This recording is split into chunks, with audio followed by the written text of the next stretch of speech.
L'émission de cette semaine est dédiée à la Refoua Shelema de Shira Oshra Bat Shalva Agi Rachel, de Gisèle Azou Haya Bat Sete et de Yosef Bat Maïcha.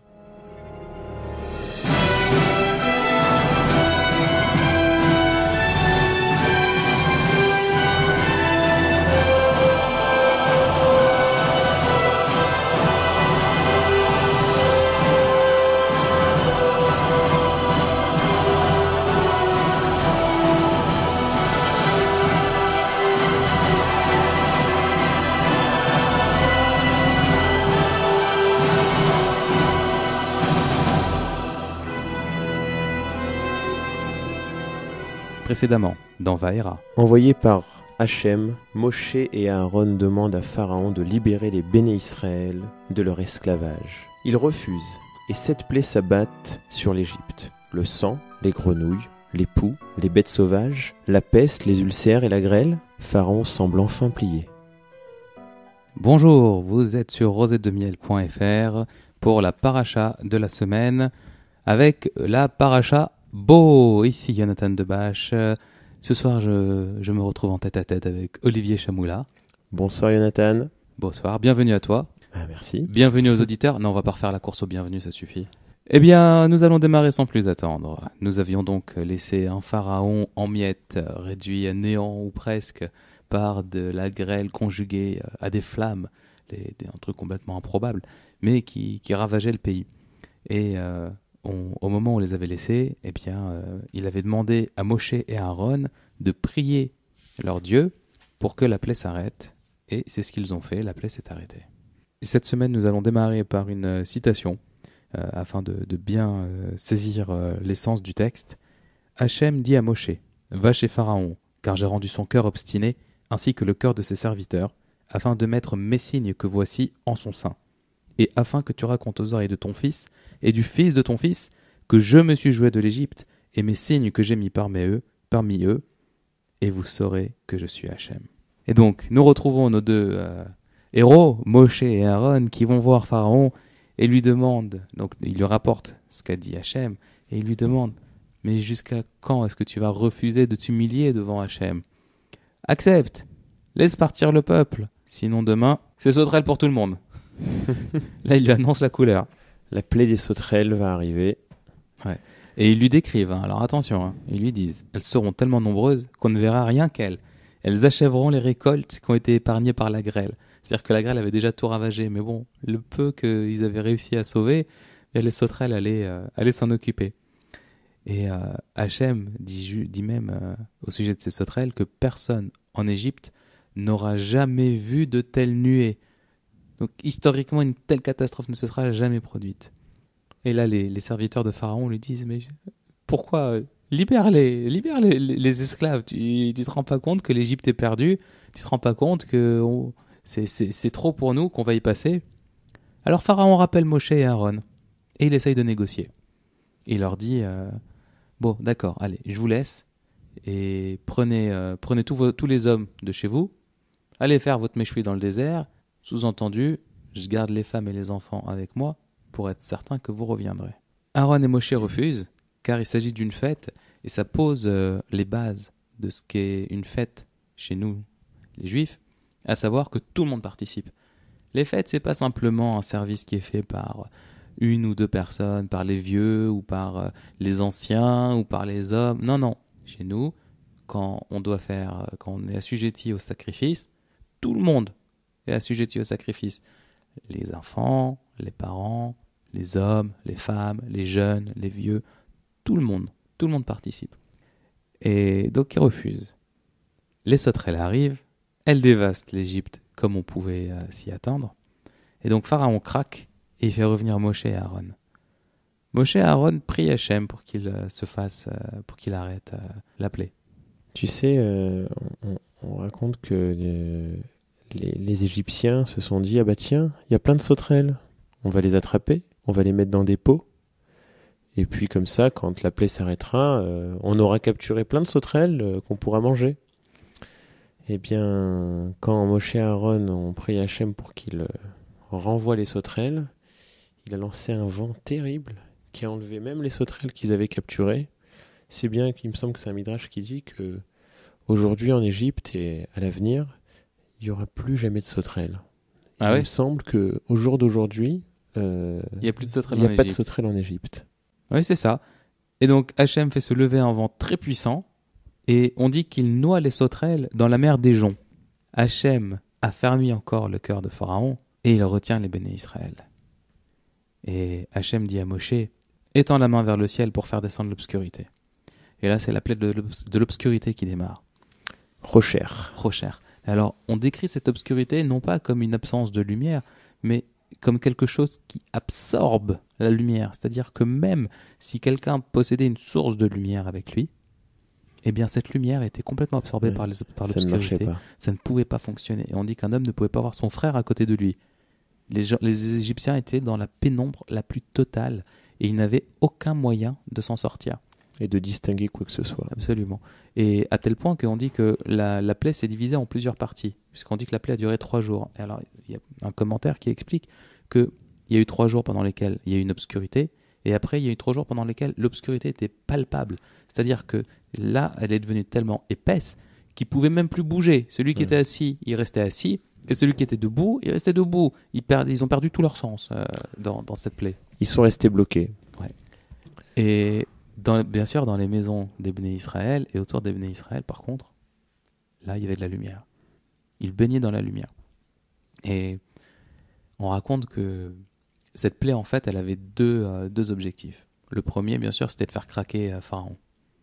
Le deuxième objectif, qui est nettement plus triste, c'était que tout âme Israël n'est pas sorti d'Égypte. Tout le peuple d'Israël n'est pas sorti. On dit que les 4/5 ont péri. Et en fait, cette plaie a servi à masquer justement le fait qu'ils étaient autant à périr. Et pendant la plaie, pendant l'obscurité, les Béné Israël ont pu enterrer les leurs, ceux qui n'étaient pas dignes de sortir d'Égypte, et ainsi ils ont pu masquer la chose aux Égyptiens, de manière à ce que les Égyptiens ne puissent pas dire « Regarde ce Dieu, il tue son peuple avant de le faire sortir, il vaut pas mieux que nous. » Il y a quand même un grand enseignement qu'on peut tirer de cette plaie-là de Rocher, ainsi que celle du sang, parce qu'elles sont un peu ressemblantes. Pourquoi elles sont ressemblantes? C'est que l'eau s'était transformée en sang, mais seulement pour les Égyptiens. On a dit la semaine dernière que si on allait dans un puits, l'Égyptien récupérait du sang, alors que le Ben Israël récupérait de l'eau. Et là, dans la plaie de l'obscurité, là où un Égyptien se trouvait, que c'était obscur autour de lui, pour le Ben Israël, c'était le plein jour. Alors, on peut se poser la question, de l'eau, c'est H2O la formule chimique. Pourquoi ce serait une autre formule? Alors, je sais pas, je connais pas la formule du sang. Pourquoi ce serait une autre formule?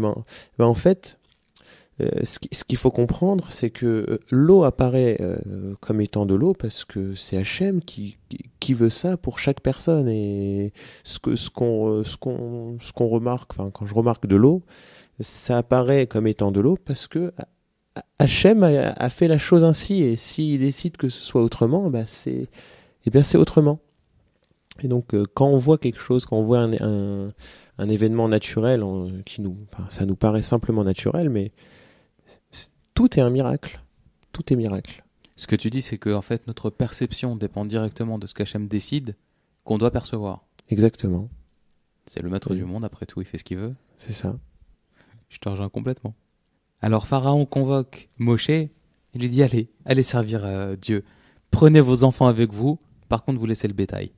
Donc encore, il essaye de garder une main mise sur les Béné Israël pour être sûr qu'ils ne vont pas revenir, parce qu'après tout, pourquoi est-ce qu'ils partiraient sans le bétail? Et donc Moshe refuse et lui répond « Toi aussi tu nous donneras des offrandes ». Alors, c'est quoi cette phrase? Pourquoi est-ce que Pharaon irait donner des offrandes? Pourquoi même? Alors, on peut imaginer pourquoi le Pharaon le ferait.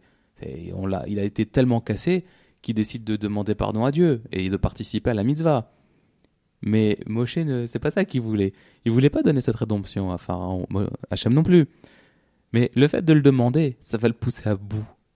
Ça va le conforter dans son refus par la suite.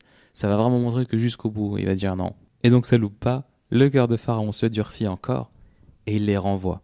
Et cette fois, il menace Moshe. Il lui dit que je ne revois jamais ta face, sinon je te tue. Moshe lui répond, tu as bien parlé, je ne reverrai plus jamais ton visage. Hachem prévient Moshe, qu'il prévient lui-même Pharaon de l'imminence de la 10e plaie, la plus terrible, la mort des premiers-nés. Moshe donne tous les détails à Pharaon. Il le sait, il sait ce qui va se passer. Et Hachem a prévenu Moshe, Pharaon ne vous écoutera pas, afin que je multiplie mes prodiges sur l'Égypte. Les bénis Israël, quant à eux, doivent sacrifier un agneau et répandre son sang sur les linteaux de leurs portes. Alors il faut imaginer quand même ce qu'on leur demande de faire, c'est-à-dire que l'agneau, en Égypte, c'était un dieu. Il était adoré par les Égyptiens. Et alors, sacrifier le dieu égyptien au vu et au su de tous, parce qu'il devait le faire et l'afficher. Il devait tremper dans le centre de l'agneau des végétaux. On a le nom de ces végétaux. Donc il s'agit d'un bouquet d'hysope, et Rachi nous rapporte que le terme bouquet sous-entend qu'il doit être composé de 3 tiges. Et de la même façon que l'hysope est utilisé pour la purification du Metzora, ça évoque l'humilité. Et le bouquet d'hysope servant à appliquer le sang sur le montant des portes fait comprendre aux enfants d'Israël que seule l'intervention de Dieu pourra les affranchir du joug divin. Voilà, ça c'est le commentaire de Rachi. Bien. Alors en même temps, ils reçoivent les commandements concernant le sacrifice de l'agneau pascal, le Korban Pessah, celui qu'on fait maintenant quand on fait le Seder à Pessah. Donc on leur explique comment ils doivent faire griller l'agneau, comment ils doivent le manger, le fait qu'il ne doit rien en rester, même les os, il ne faut pas les casser. Enfin bon, c'est très très précis. On leur dit qu'ils doivent se tenir prêts à partir suite à cette plaie, puisque c'est de là qu'ils vont être libérés. Et ils sont au courant que c'est Hachem lui-même qui va traverser l'Égypte et qui va infliger la plaie. D'ailleurs, on le dit dans la Haggadah. C'est moi et pas un envoyé, moi et pas un ange, moi et pas... ainsi de suite. Exactement. C'est Dieu lui-même qui a accompli cette Maka. C'est ça. Et Hachem donne donc au Béné Israël le commandement d'observer Pessah à partir de ce jour-là. Il leur explique ce que c'est. Que vous n'aurez pas de levain, que vous n'aurez pas le droit de faire lever le pain. Et que il leur explique à quel point ce serait une faute grave à ce moment-là. Et Moshe convoque les anciens des Béné Israël pour leur expliquer comment ils doivent procéder. La plaie a lieu au milieu de la nuit et tous les premiers-nés égyptiens meurent. Les riches, les pauvres, les animaux, tout le monde chez les Égyptiens. À l'exception des Égyptiens qui avaient demandé refuge au Béné Israël ou qui avaient participé au sacrifice et qui avaient mis du sang sur leurs portes. Également à l'exception de Pharaon. Pharaon lui-même qui était premier-né. Et de Bathia. Ouais. C'était uniquement les premiers-nés mâles, parce qu'il me semble que Bathia, la fille de Paro, elle a aussi été épargnée. Enfin, j'ai lu ça. Moi j'avais les premiers-nés, Stam. Ouais. Faut savoir que c'était non seulement les premiers-nés des femmes, mais aussi les premiers-nés des hommes qui étaient concernés par cette plaie. Prenons un exemple. Si un homme avait 10 enfants avec 10 femmes différentes, et que pour chaque femme c'était leur premier enfant, eh bien ces 10 enfants-là avaient été exécutés. Pareil, si une femme allait avec 10 hommes différents et pouvait accoucher de 10 enfants, ces 10 enfants, qui étaient premiers-nés de chacun des hommes, étaient aussi épargnés.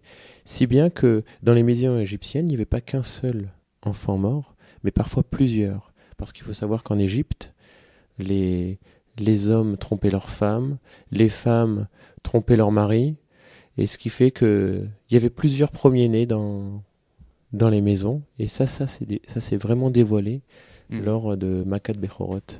Hazak. Ce qui leur a permis peut-être de régler leur compte aussi entre eux. Ouais. Mais bon, à ce moment-là, ils avaient d'autres soucis. C'était terrible. On dit que Tsaraka Gedola, il y a eu un grand cri en Égypte au moment où ils ont découvert ce sacrilège. Et donc un cri qui s'est fait entendre dans tous les pays avoisinants. Ouais. D'ailleurs, est-ce que tu sais pourquoi les pauvres aussi ont été touchés, les serviteurs de Pharaon? D'ailleurs, en fait, c'est pas tout à fait exact. Il y a les proches serviteurs de Pharaon qui eux-mêmes étaient des premiers-nés, ne sont pas morts pour assister à ça et pour assister à la déchéance de Pharaon.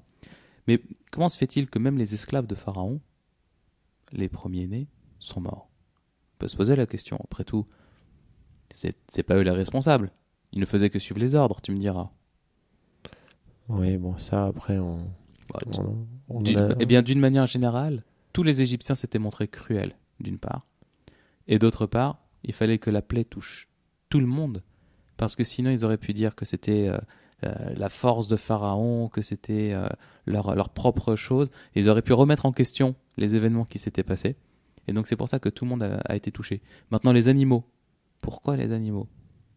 C'est parce que les Égyptiens idolâtraient les animaux et que Hachem s'en prend toujours aux idoles, aux faux dieux de nos ennemis. Donc Bien sûr. il les a fait tomber. Alors les Égyptiens pressent les bénis Israël de partir, ça y est, ils n'en peuvent plus, partez, on n'en peut plus de vous, voilà, allez. Les bénis Israël, conformément à ce que Hachem leur avait demandé auparavant, demandent des ustensiles en or et en argent aux Égyptiens, et les Égyptiens leur donnent. Alors, c'est quoi cette histoire ? C'est quoi cette histoire d'or et d'argent ? Juste avant de partir, ils vont et ils demandent à leurs voisins égyptiens: hey, tu peux me prêter ton service en or ? Hey, tu peux me prêter ton truc en argent ? Qui c'est qui accepte un truc pareil ? D'abord, qui c'est qui va demander un truc pareil ? Et je veux dire, la veille d'un déménagement, je ne vais pas emprunter quelque chose à mon voisin. Je ne le rendrai jamais. Eh bien, en fait, ils n'ont jamais dit qu'ils l'emprunteraient. Ils sont partis leur demander. Ils ont gardé exprès cette ambiguïté dans le langage, mais à aucun moment ils n'ont laissé croire qu'ils reviendraient. Et en fait, ce qu'ils ont pris correspondait à leur travail en Égypte.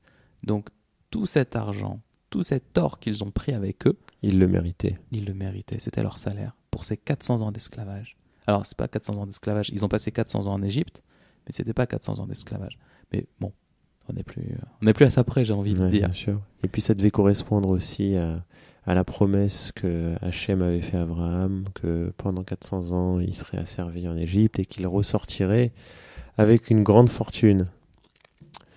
Rappelons aussi que lorsque les Bnei Israël ont demandé aux Égyptiens leurs ustensiles en or et en argent, les Égyptiens ne pouvaient pas refuser, en disant mais on n'a pas, parce que pendant la plaie de l'obscurité, les Bnei Israël, qui eux voyaient tout, en ont profité pour faire leur petit repérage dans les maisons des Égyptiens. C'est ce que le Midrash dit en tout cas. Ouais. Hazak. Alors les bénis Israël prennent la pâte. Alors là on parle de pain pour le coup. La pâte avant qu'elle ne monte et ils font des matzot. Et on dit que au moment où ils s'en vont d'Égypte, ils partent de Ramsès, donc de la ville de Ramsès vers la ville de Sukkot. Et à ce moment-là, on dit qu'il y a 600 000 hommes. Donc là-dedans, nous ne comptons pas les femmes. Donc là-dedans, nous ne comptons pas les femmes. Nous ne comptons pas non plus les enfants. Mais le fait de dire qu'il y avait 600 000 hommes, on a un petit peu l'idée de la population qui a pu sortir de là-bas. C'est énorme, c'est énorme. Et alors, il y a un passage assez intéressant dans lequel on dit qu'ils sont accompagnés de peuples mélangés. Oui, Erev Rav. Ce sont des convertis, ce sont des gens qui, devant les grandeurs des miracles d'Hachem, ont décidé de se convertir et qui ont décidé de se joindre aux Bnei Israël. Les Égyptiens. C'est Les ça. Égyptiens eux-mêmes. Donc la Torah nous rappelle qu'effectivement ils avaient passé 400 ans en Égypte, c'est ce qu'on a dit un petit peu auparavant. Et Hachem donne à Moshe et Aaron les lois du Korban de Pessah. Le Korban, c'est le sacrifice, et donc Pessah, c'est la Pâque. Donc l'agneau pascal, comme il est appelé par ici. Et donc ce Korban doit être consommé uniquement par des Juifs. Et les esclaves acquis pour de l'argent, alors là on nous le précise, hein. Donc un esclave doit être acquis pour de l'argent. C'est par exemple un homme doit de l'argent à un autre, il n'a pas de moyen de le rembourser, et bien à ce moment-là, il peut lui dire, alors écoute, je deviens ton esclave, je te sers, et tu annules ma dette. Donc c'était plutôt dans ce cas-là, et quand on parlait d'esclaves, ça n'avait absolument aucun rapport, bien entendu, avec ce qui avait pu se passer en Égypte, au sens que les traitements n'étaient pas le même, le respect n'était pas le même, les conditions de vie, de travail étaient complètement différentes. C'était plus une servitude qu'un esclavagisme. Ah bah, il faut savoir que l'esclave juif, dans la loi, dans la halakha, doit être traité comme un invité de marque. Si bien que si le maître n'a qu'un seul lit, il doit laisser son lit à son esclave et lui aller dormir, je sais pas, ailleurs. Dans l'étable. Voilà. C'est un petit peu ça.